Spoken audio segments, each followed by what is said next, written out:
चीन के साथ सीमा विवाद 13 राउंड की वार्ता के बाद भी सुलझा नहीं है। इसके चलते दोनों देश के बीच अब भी तनाव बना हुआ है। इस बीच चीन के सरकारी अखबार ग्लोबल टाइम्स ने भारत को हेकड़ी दिखाते हुए विवादित टिप्पणियां की हैं। धमकी भरे अंदाज में अपने एक लेख में ग्लोबल टाइम्स ने लिखा है, नई दिल्ली को एक बात साफ समझनी चाहिए कि उसे बॉर्डर उस तरह से नहीं मिलेगा जिस तरह से वह चाहता है।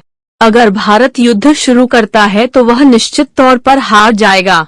चीन द्वारा किसी भी राजनीतिक पैंतरेबाजी और दबाव की अनदेखी की जाएगी। अखबार ने चीन को भारत से डील करने के लिए 2 सुझाव दिए हैं। पहली बात तो यह कि भारत चाहे कितनी भी कोशिश करे, चीनी क्षेत्र चीन है और हम इसे कभी नहीं छोड़ेंगे। धैर्य रखनी दूसरी बात है। बदलते हालात को देखते हुए चीन को हर तरह के सैन्य संघर्ष के लिए तैयार रहना चाहिए, लेकिन शांति बनाए रखने की पूरी कोशिश करनी चाहिए। उल्टा चोर कोतवाल को डांटे वाला रवैया, कहा अवसरवादी है भारत। अखबार ने लिखा कि भारत का रवैया अवसरवादी है। नई दिल्ली को लगता है कि चीन को भारत की जरूरत है क्योंकि बीजिंग और वॉशिंगटन के बीच संबंधों में गिरावट आई है। ऐसे में बीजिंग बॉर्डर मसले पर अपना रुख नरम कर सकता है, लेकिन भारत को यह समझने की जरूरत है कि बॉर्डर मसले सभी देशों की गरिमा से जुड़े होते हैं।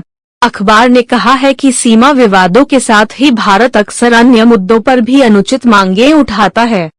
चीन की हेकड़ी, किसी भी गतिरोध के लिए तैयार है चीन।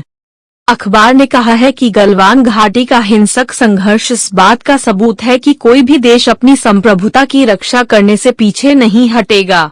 अगर नई दिल्ली चीन के दृढ़ संकल्प को कम आंकता है तो इससे भारत बेनकाब हो जाएगा। अगर भारत बॉर्डर पर लंबे वक्त तक गतिरोध बनाए रखेगा तो चीन भी इसके लिए तैयार है। चीनी सेना बोली, हमने शांति कायम करने के लिए किए हैं खूब प्रयास।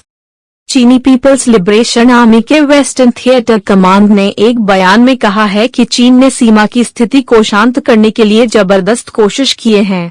चीन ने कहा है कि भारत ने कई ऐसे मांग रखे हैं जो वास्तविक नहीं हैं।